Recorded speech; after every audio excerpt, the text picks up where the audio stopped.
Sustainable development has become the popularized expression for Agenda 21.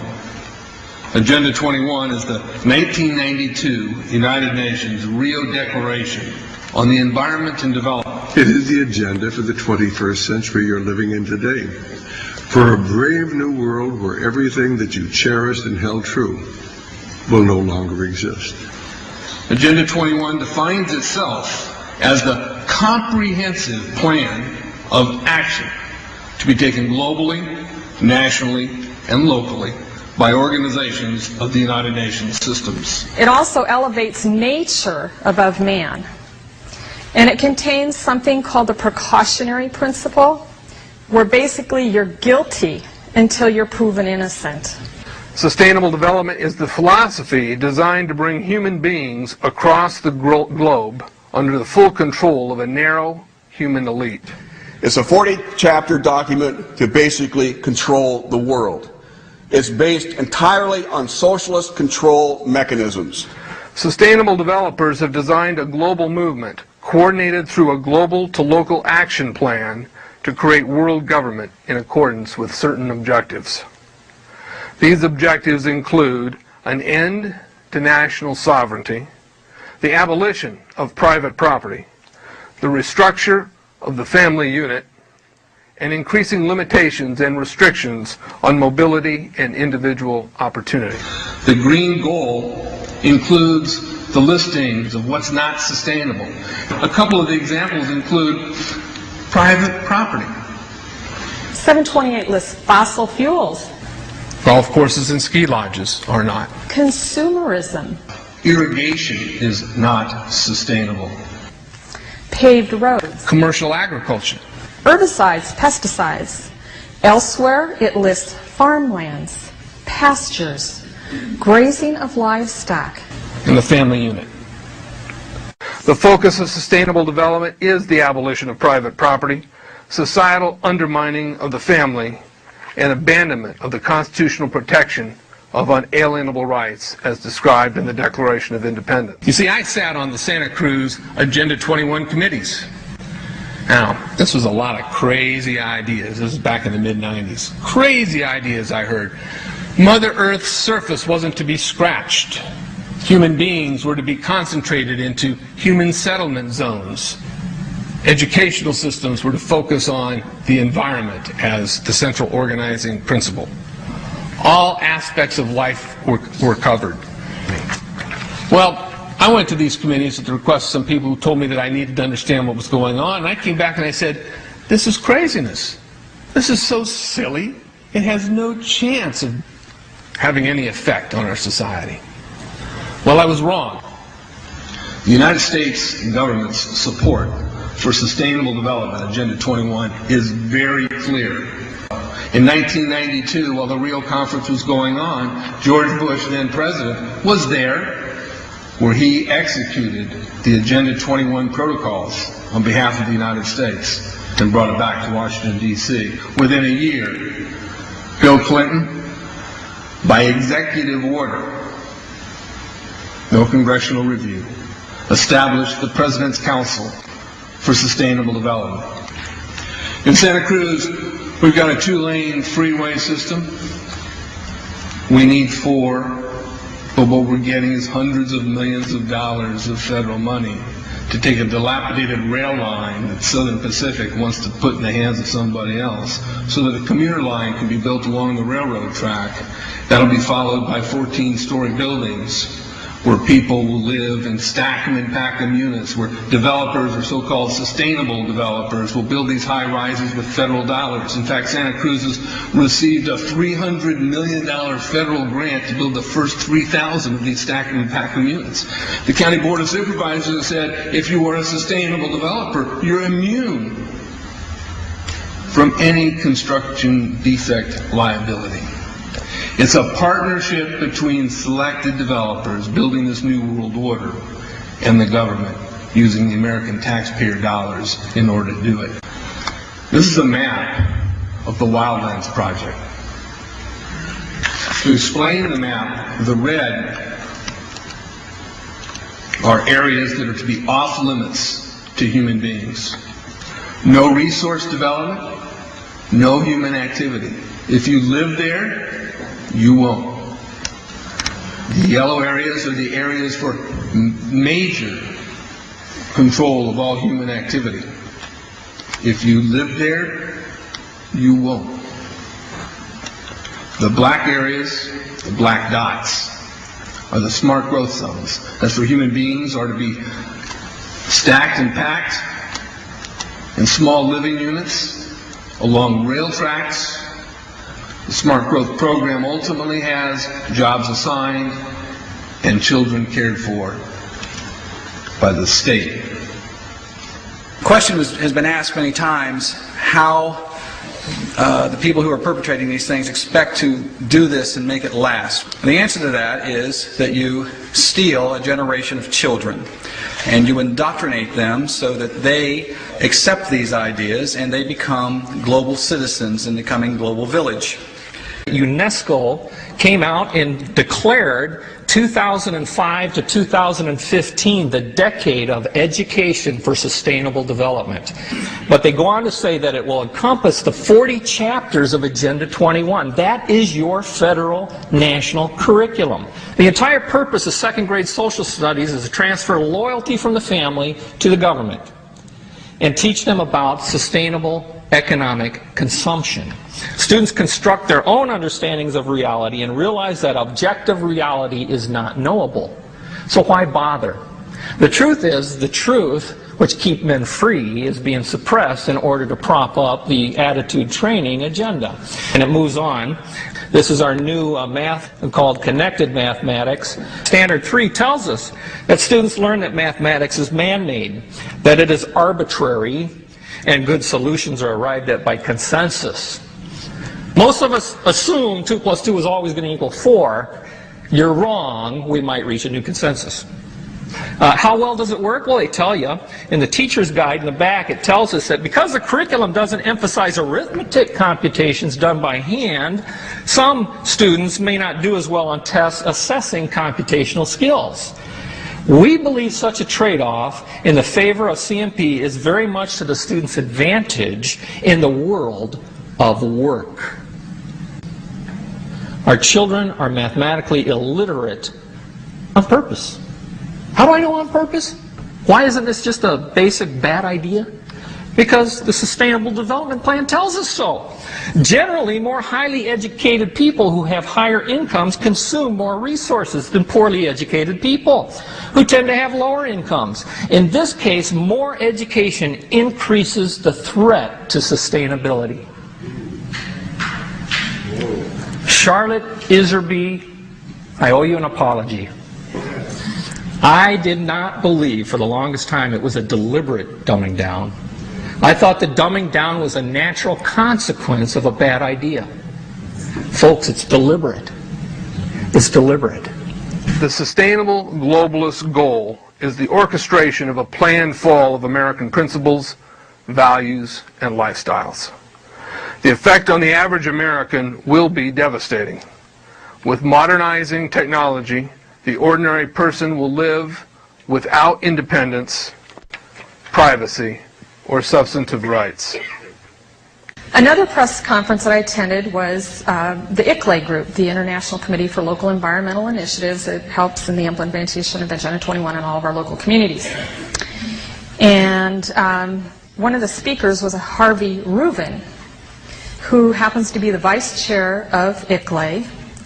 And I asked him about the correlative rights that Americans derive from the United States Constitution and the Bill of Rights. And that, of course, is your individual liberties, your private property, your freedom of speech.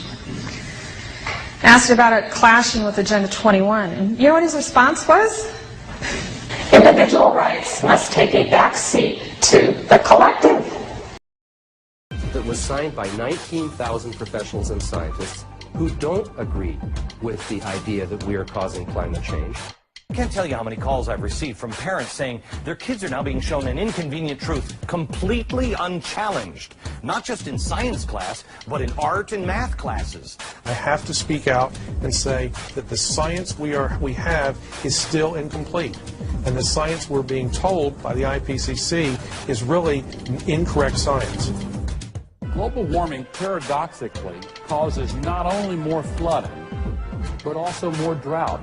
Big hurricanes, tornadoes, fearsome diseases, polio, tuberculosis, West Nile virus, avian flu, SARS, polar bears that have actually drowned, mosquitoes, caterpillars, communism, and slavery, global warming, global warming, global warming.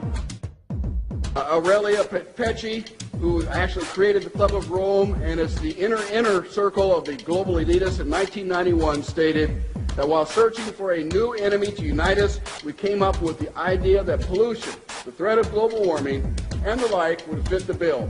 All of these dangers are caused by human intervention. The real enemy then is humanity itself.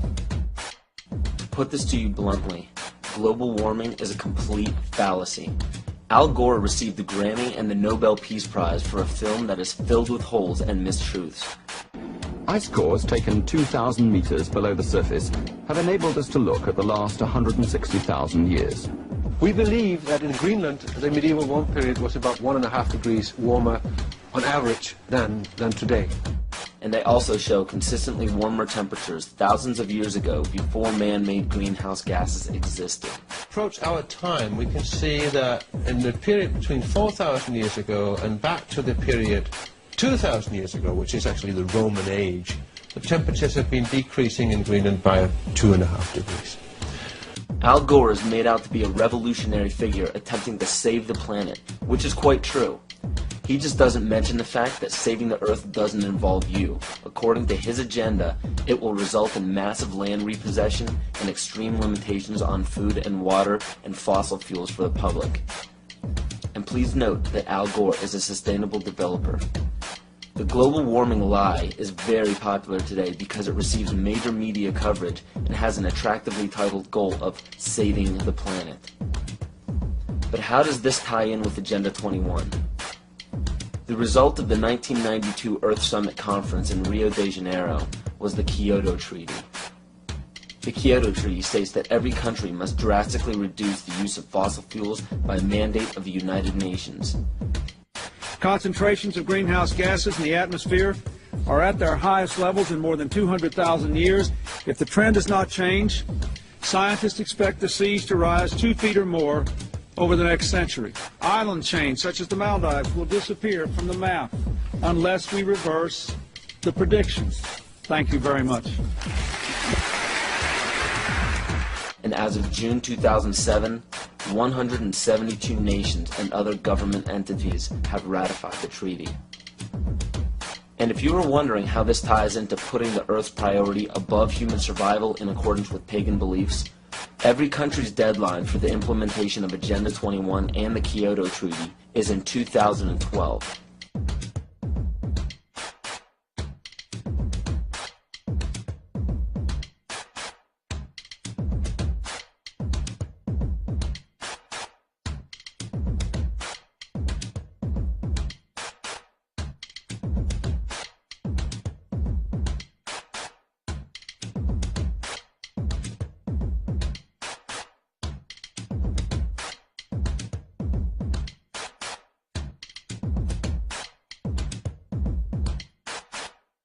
And if this wasn't enough, when the Pentagon was damaged in 9/11, they set a goal to have a completely new and improved Pentagon in December of 2012.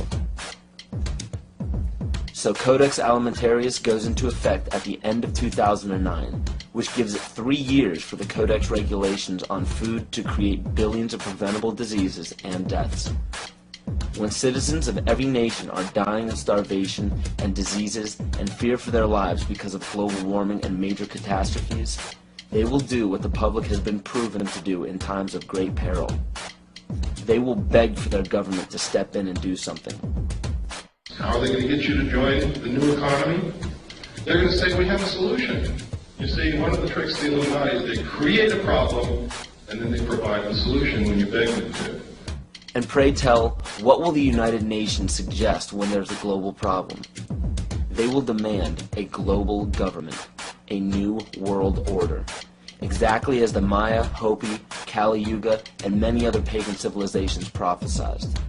By 2012, the Kyoto Treaty, Agenda 21, Codex Alimentarius, and the new Pentagon will be fully operational to enforce a new world order.